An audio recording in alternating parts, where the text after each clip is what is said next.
ए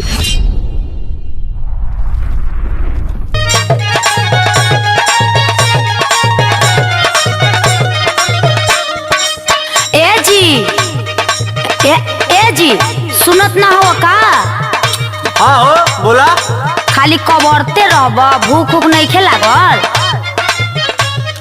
आवत ही भाई आवत है।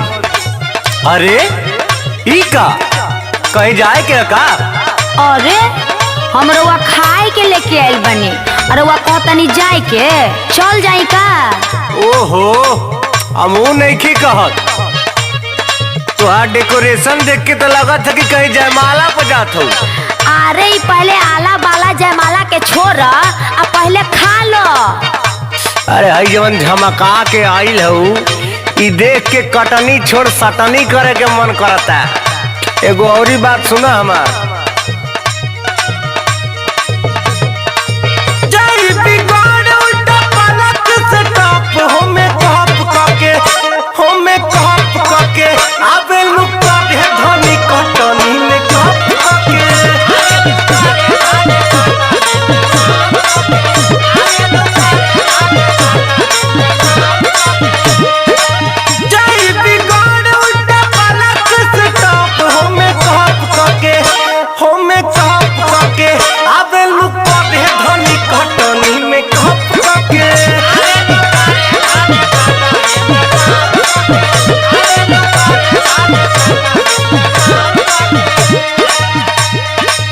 दोपहरिया से कटनी छोड़ के सजिया लेके हमरा के भीतर आइल रहेला, ऐसे कटनी होई।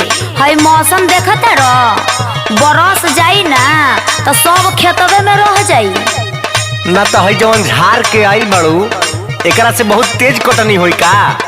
होई नु, हम बताओ तनी कि कैसे होई।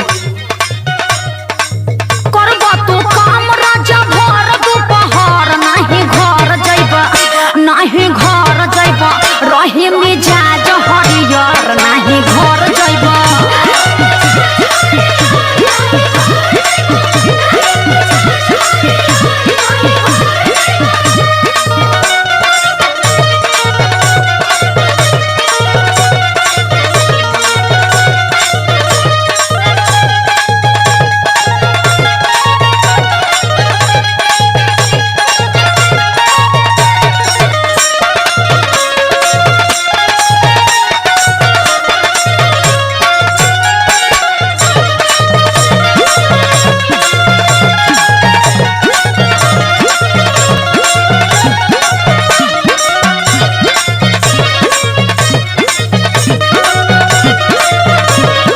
सुना, ये तू एकदम मन बिगाड़े वाला काम कैले हो। आ मन बिगड़ी तो काम भी बिगड़ी। अरे कैसे बिगड़ी हो? सुना, चेहरा से तोहा देना जादिया ना हटी,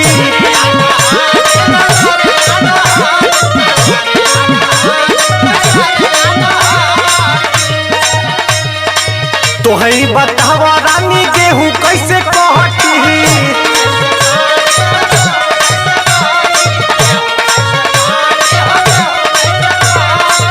बुझा तारू, हंसुआ चली तो हंसुआ ना चली ना, तो बेलनवो ना चली।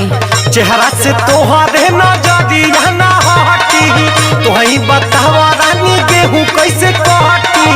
बट हीरोइन लेखा तोहारो के टॉप हो में कहप काके, हो में कहप काके, आवे लुका दे धनी कटनी में कहप काके।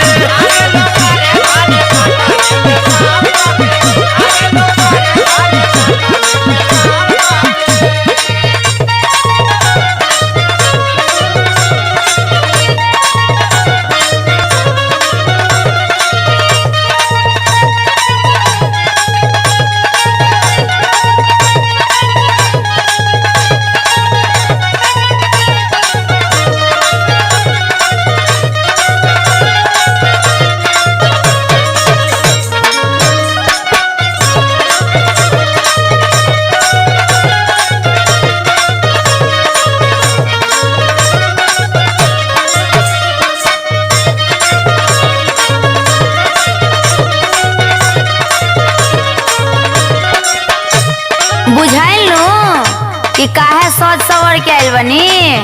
और घामे में रहल ना खोली आ पूरा दिन हंसुआ दाना दन चली। आ एने मत देख बार बार, तनी ब्रेक लेके देख। काम पर ध्यान दोनों बात कर फरजी।